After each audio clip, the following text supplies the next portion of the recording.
আমার সেদিনকে একটা টক শোতে জিজ্ঞেস করা হলো, আপনি এক সময় গালিগালাজ করতেন। আমি বললাম, আমি এক সময় গালিগালাজ করতাম মানে কি, আমি এখন করি না। প্রশ্ন হলো, আমি কাকে করি? আমি কি আপনাকে কোনোদিন গালি দিয়েছি? অথবা আওয়ামী লীগকেও কোনোদিন দিয়েছি?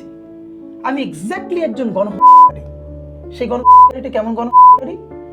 যে রিয়া গোপের কলিজাটা ছিঁড়ে, বুলেট থেকে, হেলিকপ্টার থেকে গুলি, রিয়া গোপের কলিজা ছিঁড়ে পিছনের ওয়ালের 4 ইঞ্চি ছিদ্র হয়ে গেছে, সেই ছিদ্রটা এখনো বাসায় আছে। সেদিনকে এক শহীদের, আমি যেদিন আন্তর্জাতিক অপরাধ ট্রাইব্যুনাল রায় হলো, সেই ট্রাইব্যুনালে আমিও ছিলাম, মানে শহীদ পরিবারের সাথে। সব থেকে যে কনিষ্ঠ শহীদ, তার বাবা এসে জড়াই ধরলেন যে কিভাবে কোলের মধ্যে সন্তানটা মারা গেল। এখন আপনি আমারে বলেন, আমাদের এখানে যারা একটু এলিট, গুলশান বনানীতে থাকেন, ওনাদের গাড়িতে যদি ওই যে ময়লাওয়ালাদের গাড়ি আছে না, সেইগুলো থেকে কিন্তু অনেক সময় কাঁচ টাচ বের হয়ে থাকে, সেইটা যখন গাড়ির পাশ থেকে গেলে গাড়িতে স্ক্র্যাচ পড়ে, বের হয়ে তো প্রচন্ড গালিগালাজ করেন, একদম বিভিন্ন ইংলিশ শব্দ দিয়া।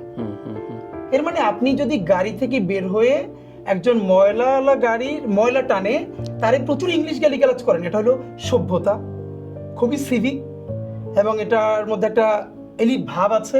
আপনি গাড়ির থেকে নামছেন, ইংলিশে গালি দিতেছেন, দেয়া যায়। এই গাড়িটা ঠিক উল্টাইয়া দিলে একজন ময়লাওয়ালা অথবা রিক্সাওয়ালা, একজন সবজিওয়ালা, তার সন্তানরে আপনি হত্যা করছেন।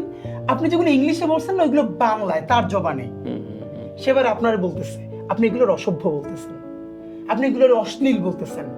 আপনি আমার বলেন তো, যে প্রকাশ্য দিবালোকে একটা ছেলের চক্ষু খুলে পড়ে গেছে গুলিতে, সে চেপে ধরছে, এরপর সে আন্দোলন থেকে নামতেছে না।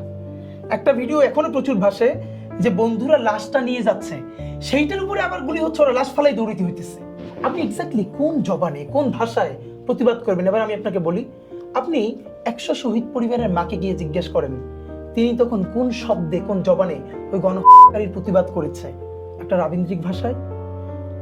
বড়লোক হইলে হয়তো ইংলিশে দিত, এখন তো উনি ইংলিশ জানেন না, উনি জানেন বাংলা।